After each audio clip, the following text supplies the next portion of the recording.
Hello everyone. Tonight's Christmas story is Rudolph the Red-Nosed Reindeer. 'Twas the day before Christmas, and all through the hills the reindeer were playing, enjoying the spills of skating and coasting and climbing the willows, and hopscotch and leapfrog protected by pillows. While every so often they'd stop to call names at one little deer not allowed in their games.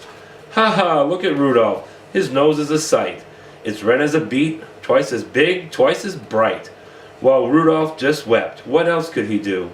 He knew that the things they were saying were true. Where most reindeers' noses are brownish and tiny, poor Rudolph's was red, very large and quite shiny. In daylight it dazzled, the picture shows that, his big bright red nose. At nighttime it glowed like the eyes of a cat, and putting dirt on it just made it look muddy. Oh boy, was he mad when they nicknamed him Ruddy. Although he was lonesome, he was always good, obeying his parents as good reindeer should. That's why on this day, Rudolph almost felt playful. He hoped that from Santa, soon driving his sleigh full of presents and candy and dollies and toys for good little animals, good girls and boys, he'd get just as much, and this is what pleased him as the happier, handsomer reindeer who teased him. So as night and a fog hid the world like a hood, he went to bed hopeful, he knew he'd been good.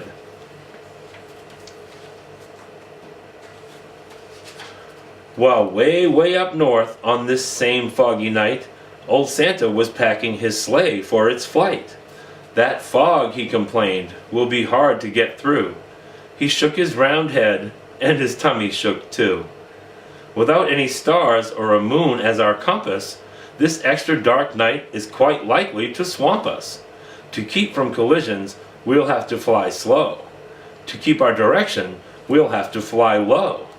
We'll steer by street lamps and houses tonight in order to finish before it gets light.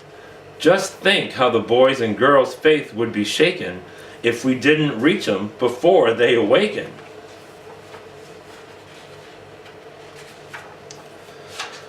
Come Dasher, come Dancer, come Prancer and Vixen, come Comet, come Cupid, come Donner and Blitzen. Be quick with your suppers, get hitched in a hurry. You too will find fog a delay and a worry. And Santa was right, as he usually is. The fog was thick as a soda's white fizz. Just not getting lost needed all Santa's skill. With street signs and numbers, more difficult still. He tangled in treetops again and again, and barely missed hitting a tri-motored plane.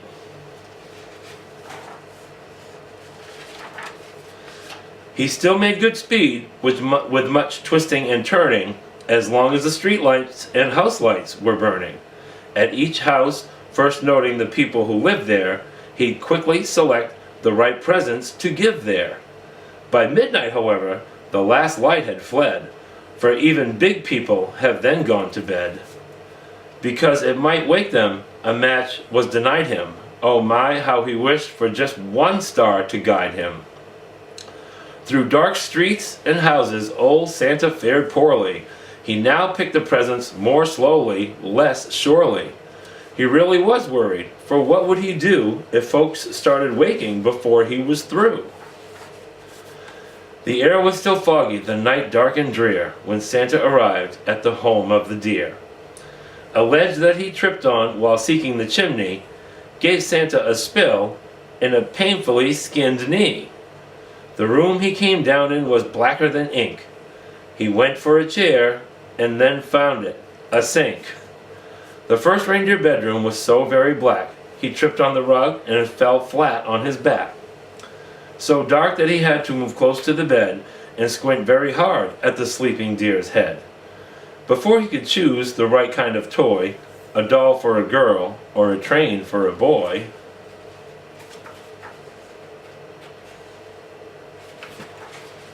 oh, did I get 2 pages?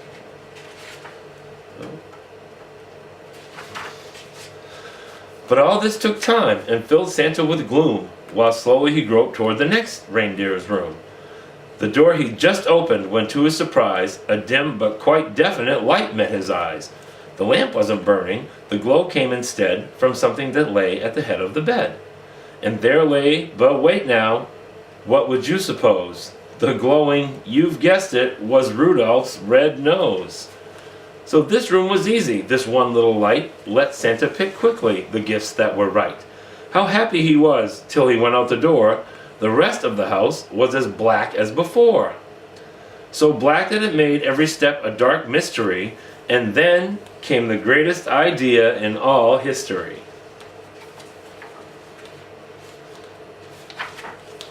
He went back to Rudolph and started to shake him, of course very gently, in order to wake him.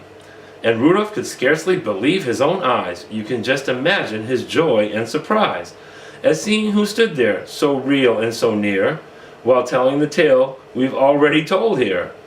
Poor Santa's sad tale of distress and delay, the fog and the darkness and losing the way, the horrible fear that some children might waken before his complete Christmas trip had been taken. And you, he told Rudolph, may yet save the day. Your wonderful forehead may yet pave the way. For a wonderful triumph it actually might. Old Santa, you notice, was extra polite to Rudolph regarding his wonderful forehead. To call it a big shiny nose would sound horrid. I need you, said Santa, to help me tonight, to lead all my dear on the rest of our flight. And Rudolph broke out into such a big grin, it almost connected his ears and his chin. A note for his folks, he dashed off in a hurry. I've gone to help Santa, he wrote, do not worry. Said Santa, my sleigh I'll bring down to the lawn.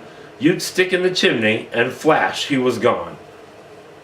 So Rudolph pranced out through the door very gay, and he took his proud place at the head of the sleigh. The rest of the night, well, what would you guess? Old Santa's idea was a brilliant success. And brilliant was almost no word for the way that Rudolph directed the deer and the sleigh.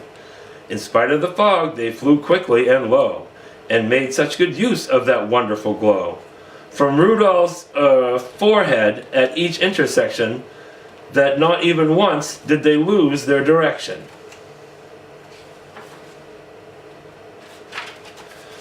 Well, as for the houses and streets with a sign on them, they merely flew close so that Rudolph could shine on them. To tell who lived where and just what to give whom, they'd fly by each window and peek in the room.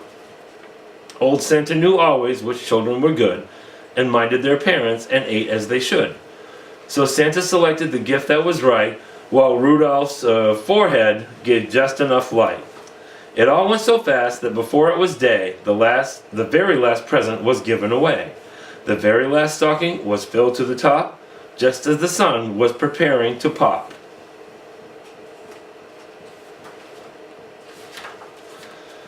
This sun woke the reindeer in Rudolph's hometown.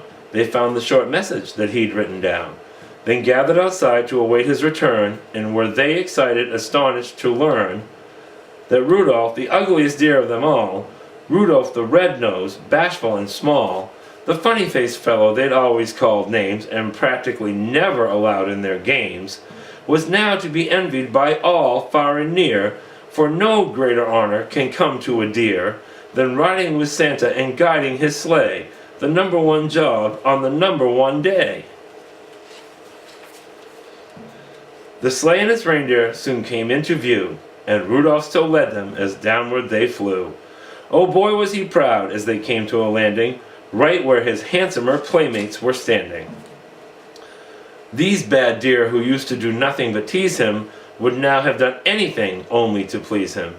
They felt even sorrier than they had been bad when Santa said, Rudolph, I never have had a deer quite so brave or so brilliant as you at fighting black fog and at guiding me through.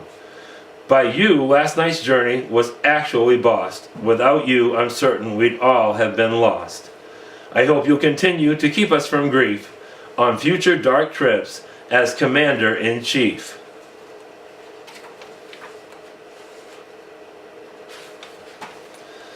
But Rudolph just blushed from his head to his toes until his whole fur was as red as his nose. The crowd first applauded, then started to screech, Hooray for our Rudolph, and we want a speech. But Rudolph was bashful, despite being a hero, and tired. His sleep on the trip totaled 0. So that's why his speech was just brief and not bright. Merry Christmas to all, and to all a good night. And that's why, whenever it's foggy and gray, it's Rudolph the Red-Nosed who guides Santa's sleigh. Be listening this Christmas, but don't make a peep, 'cause that late at night, children should be asleep. The very first sound that you'll hear on the roof, provided there's fog, will be Rudolph's small hoof. And soon after that, if you're still as a mouse, you may hear a swish as he flies round the house, and gives enough light to give Santa a view in your room, and when they're all through, you may hear them call as they drive out of sight, Merry Christmas to all, and to all a good night. The end.